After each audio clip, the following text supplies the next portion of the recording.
Ministre, la parole est à Madame Marie-Georges Buffet. Merci, Monsieur le Président. Monsieur le Premier ministre, EADS, leader européen de l'aéronautique, vient d'annoncer 5000 suppressions d'emplois, dont 1700 en France. Sont visés pour l'instant les secteurs de la défense et de l'espace.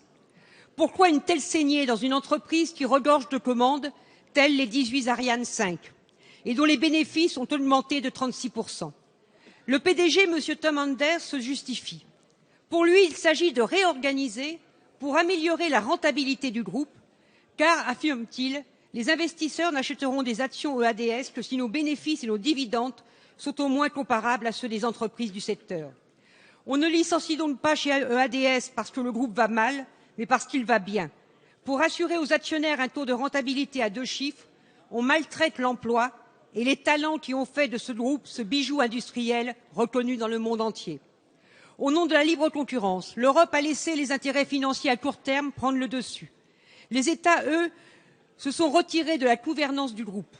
Mais l'État français est encore actionnaire, client majeur et distributeur d'aides diverses. Il ne peut accepter que cette entreprise portée par la nation sacrifie des salariés au nom des actionnaires.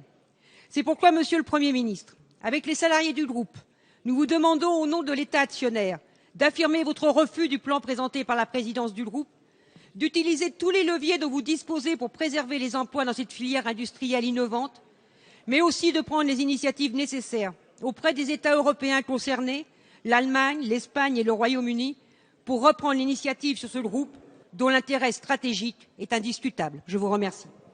Merci. La parole est à Monsieur Arnaud Montebourg, ministre du Redressement productif.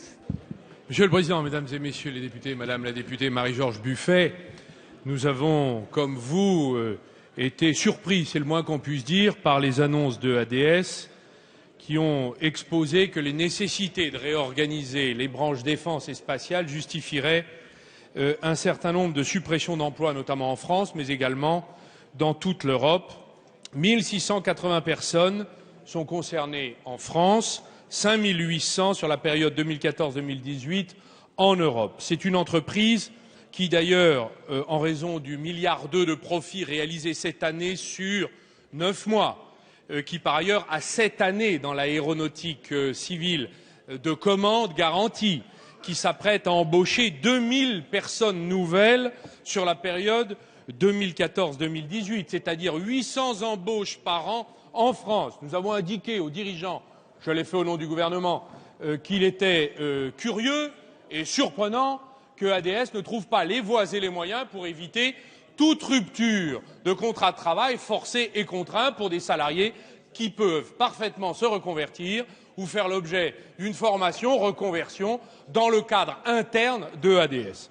C'est la raison pour laquelle, en raison de la situation profitable de l'entreprise, nous avons, et j'ai indiqué, que nul ne devrait être contraint à perdre son travail.